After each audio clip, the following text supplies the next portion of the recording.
저는 오늘 우리나라 원전수를 증가시켜야 한다는 문제에 대한 토론의 찬성 측 신용국이라고 합니다. 먼저 용어 정의를 간단하게 하겠습니다.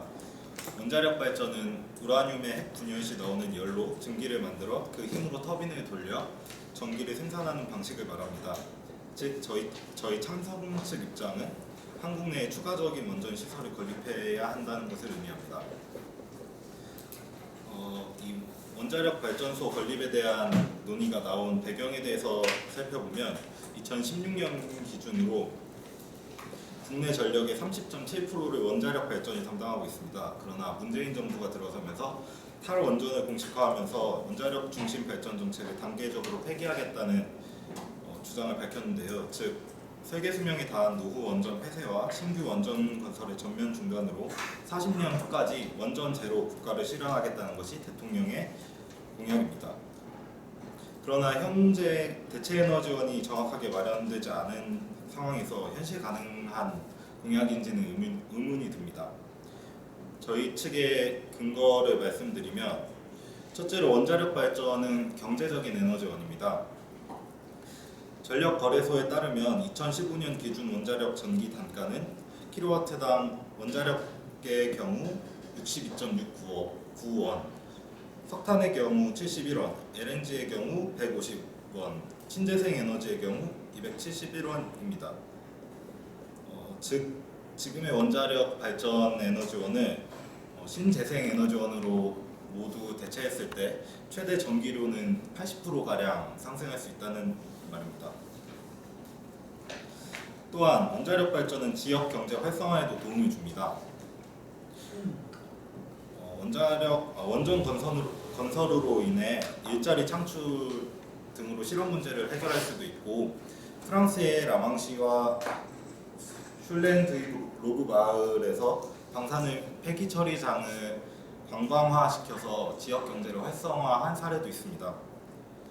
또한 원자력 발전이 크게 환경적이지 못한 에너지라고 알고 있지만, 원자력 발전은 화석 연료 에너지에 비해 온실가스 배출량이 훨씬 적습니다.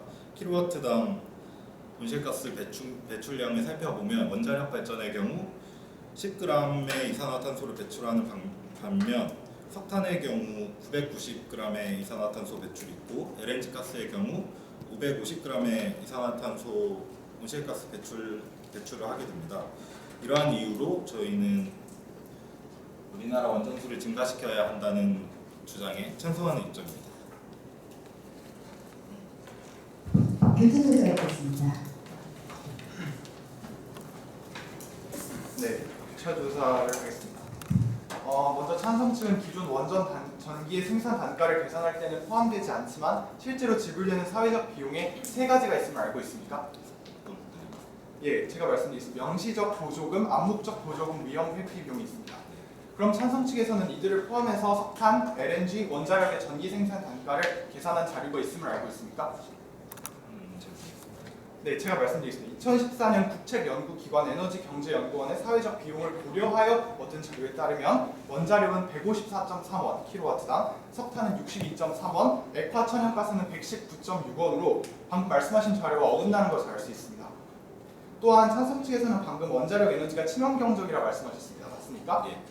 하지만 원전은 정상 가동 중일 때도 대기와 해양으로 미량의 방사능 물질을 내뿜고 있으며, 최근 수많은 반발을 일으켰던 밀양 송전탑에 대한 논란 역시 원전 때문에 발생한 문제입니다. 그리고 핵연료의 사용 후 처리 방법도 뚜렷한 성과를 보이는 것이 제시되어 있지 않고, 현재 사용하는 심지층 처분법은 실제로 500m 밑에서 원전을 저장하고 있기 때문에 조그만의 충격이나 자극으로도 충분히 새나갈 수 있습니다. 이 문제도 친환경적이라고 생각하십니까? 부정적으로 인정하고 있습니다.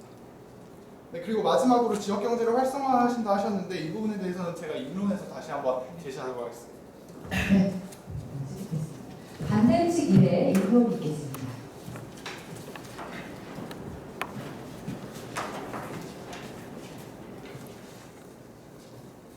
안녕하세요. 우리나라 원전수를 증가시켜야 한다 해서 반대 1위를 맡게 된 라향입니다. 저희의 이제 주된 문제는 원전수를 감소시켜야 한다는 건데요. 아까 용어 정의하신 것처럼 원자력 발전이란 우라늄의 핵분열을 이용하여 막대한 열을 발생시키고 그 열을 이용하여 터빈을 구동하여 발전하는 방식을 말해요. 원자력 발전 방식은 다른 발전 방식에 비해 초기 건설 비용이 높은 편이나 연료비가 싸고 또 화석 연료를 태울 때 나오는 유해 물질이 방출되지 않기 때문에 차세대 연료로서 각광받아왔는데요. 그러나 2011년 후쿠시마 원전 사고 발생에 따라서 원자력 발전에 대한 국제적인 관심과 우려가 높아졌습니다. 현재 우리나라는 원자력 발전이 에너지 사용의 큰 부분을 차지하고 있는 국가로 원자력 발전의 지속 여부에 대한 논의가 시급합니다. 그러나 원자력 발전은 결국 손해를 보게 되는 정책으로 더 이상 추진되어서는 안 되며 그 수치를 감소시켜야 합니다. 우선 원자력 발전은 우라늄의 핵분열을 이용하는 발전이기에 항상 방사능 유출과 원전 사고 발생 가능성을 가지고 있습니다. 대표적인 사고로 2011년 일본 후쿠시마에서 일어났던 원전 사고를 예로 들 수 있는데요. 지진 해일로 인해 원전 냉각 시설이 침수되면서 어마어마한 양의 방사능이 유출되었던 사고입니다.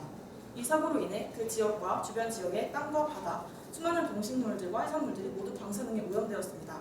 생태계뿐이 문제는 아닙니다. 그 당시 주민들도 막대한 피해를 입었고 사고 이후에 방사능 피폭으로 인한 신체적, 정신적 피해자들도 아직 끊이지 않고 있습니다. 이처럼 원전 사고의 피해는 헤아릴 수 없이 큰 피해를 가져오며 방사능의 특성상 피해를 원상태로 회복시키기 매우 어렵습니다. 후쿠시마 원전 사고의 원인으로는 자연재해와 시설의 노후가 있습니다. 우선 자연재해 측면으로 한국지진연구소에 따르면 서울에서 10년 이내 규모 6.5 이상의 지진이 일어날 확률은 57%입니다. 이러한 자료를 통해서 대한민국이 자연재해 위협에서 안전하지 않다고 볼 수 있습니다. 또 방사성 폐기물의 문제도 심각합니다. 원전 쓰레기라고 부르죠. 방사성 폐기물은 모두 방사능 독성이 극히 강해 처리가 된 이후에도 방사능이 새어나오거나 지하수로 침투될 가능성이 아주 높습니다. 이 모든 위험성을 떠안고 원자력 발전을 계속 추진하는 것은 부담이 너무 크다고 생각합니다. 다음으로 이러한 위험들을 시민들, 우리들이 모르지 않기 때문에 원자력 발전소를 건설할 때에는 항상 사회적인 갈등이 일어납니다. 위에서도 언급한 바와 같이 원자력 발전소의 시설 노후에서 야기될 문제들은 매우 심각합니다. 때문에 그 수명을 연장하기 위해서는 원자력 발전소의 추가 건설이 불가피합니다.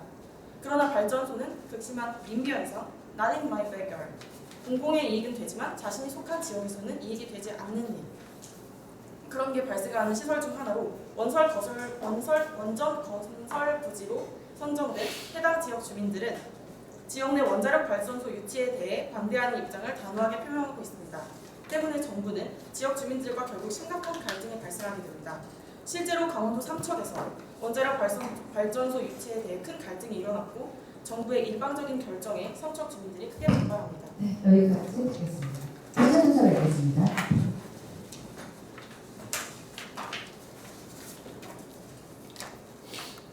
먼저 반대 측에서 원자력의 위험을 들면서 원자력 발전 추진에 대해 반대하고 계시는데 혹시 원자력 발전을 중단해야 한다, 전면적으로 중단해야 한다고 주장하시는 겁니까? 그렇다면 일본 후쿠시마 원전 사고와 같이 우리나라에서도 예측 불가능한 자연재해가 발생할 경우 원전 사고에 위험이 있다고 하셨습니다. 그러면 일본과 우리나라의 상황을 같다고 말씀하시는 겁니까? 완벽히 같다고는 하지 않습니다.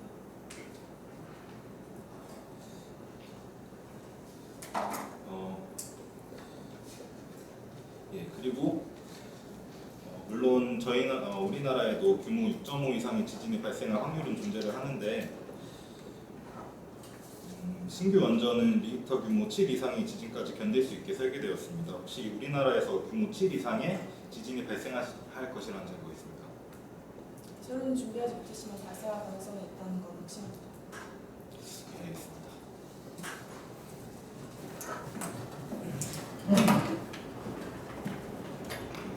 이어서 긍정 측 2의 의견입니다.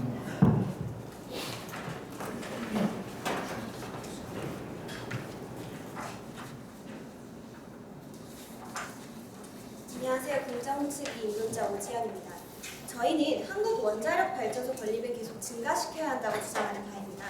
앞서 찬성 측 제1 토론자가 원자력 발전의 경제적인 면과 친환경적인 면을 근거로 들었다면 전 원자력 발전의 기술 경쟁력과 적합성을 그 근거로 들고 싶습니다.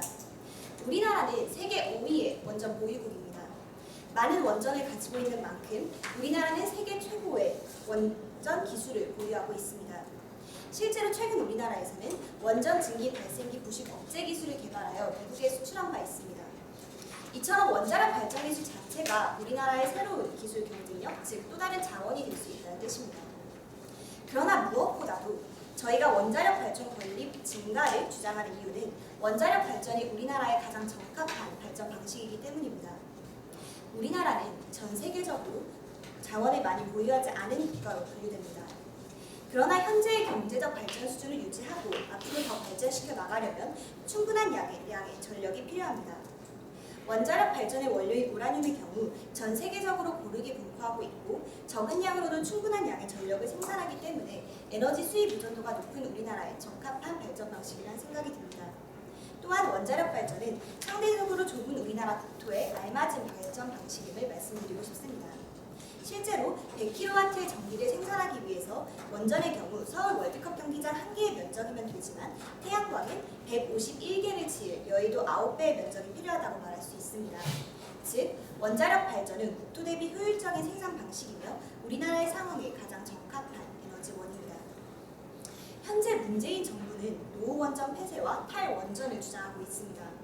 그러나 계속되는 전력난과 여름철 다가올 블랙아웃의 위기 속에서 과연 현 정책이 원자력 발전만큼의 효율성을 지닐 수 있는 대체 에너지원을 확보한 현실적인 주장인지에 대한 의문이 듭니다.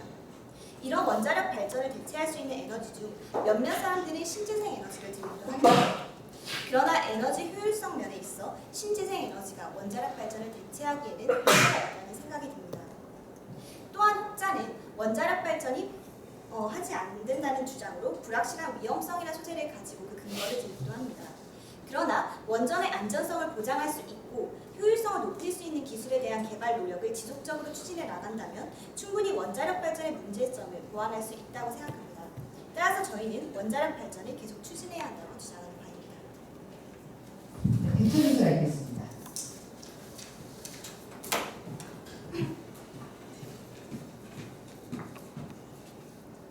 하겠습니다.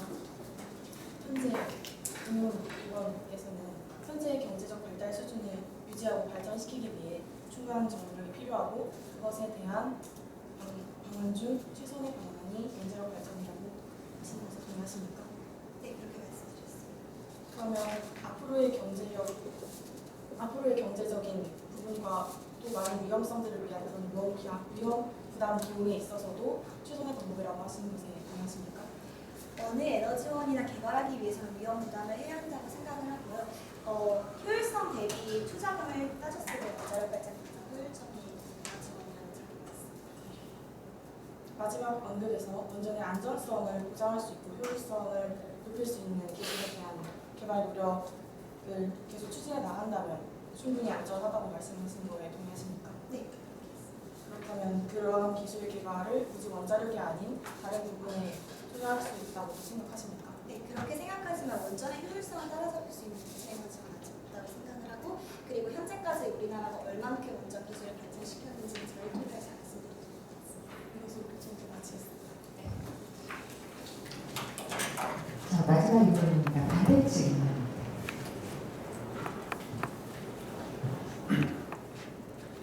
앞서 저희 반대측에서는 원자력 발전이 위험하다는 점과 원자력 발전으로 인한 사회적 갈등을 근거로 해서 우리나라의 원전수를 현재보다 감소시켜야 한다고 주장한 바 있습니다. 이와 더불어 저희는 이제 경제적인 측면에서 입장을 다시 정리해 보겠습니다.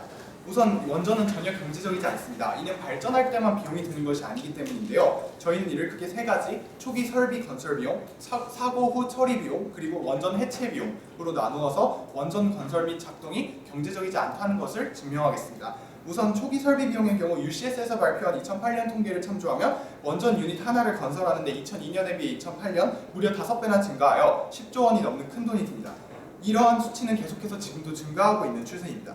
또 2011년 보고서에 따르면 원자력이라는 새로운 에너지를 개발함으로써 얻는 에너지 이득이 대체 에너지나 신설 중인 천연가스 발전소에 비해 얻는 에너지보다 이득보다 작다라는 결론이 있습니다.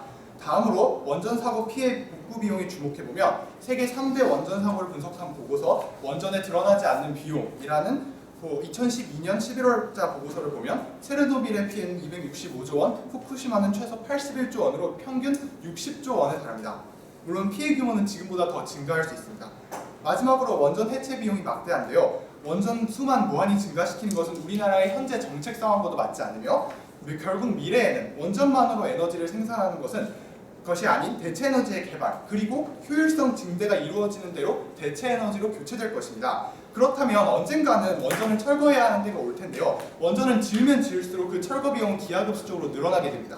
지금이라도 원전수를 차츰 감소시켜야 미래의 큰 철거 비용을 감수하지 않을 수 있습니다. 다음으로 지역 경제에 있어서도 원전은 큰 효과를 내지 못합니다. 2017년 한국조세재정연구원의 보고서를 보면 최근 2006년에서 2014년까지 원전 주변 지역에 대한 지원금은 해마다 1,128억 원으로 1990년부터 2005년까지의 연평균 액수 362억 원에 비해 3배 이상의 수치입니다. 그러나 같은 보고서에 따르면 원전 입지로 재정 지원을 받는 지역과 받지 못하는 지역 간의 지역 내 총생산 GRDP를 비교한 결과 유의미한 격차가 나타나지 않았습니다. 제조업, 서비스업 등 지역 경제의 근간인 업종에는 생산 유발 효과가 없었고 건설 부문에서만 지역 내 총생산 효과가 나타났기 때문입니다. 또한 한수원이 원전에 대한 지원금을 준 후 지역 주민들의 수용도 여론조사 결과를 하였는데요. 기존의 원전 수용도 종합점수는 2007년 54.3점에서 지원 후에 2014년 54점으로 오히려 약간 감소한 것으로 나타났습니다. 이 자료의 항목 중에서는 특히 안전 신뢰도와 지역 경제 기여도가 평균 미만으로 낮게 나타났는데 이는 앞서 저희가 강조한 원전이 위험하다는 인식이 원전을 거부하는 가장 중요한 이유인 동시에 지원금이 지역 경제 활성화에 도움을 주지 않는다는 반증입니다. 이러한 이유들로 원전 개발은 전혀 국가 전체로도 지역적으로도 경제적이지 않습니다. 따라서 저희는 반대하는 바입니다. 네, 여기까지 듣겠습니다. 변찬 주사였습니다.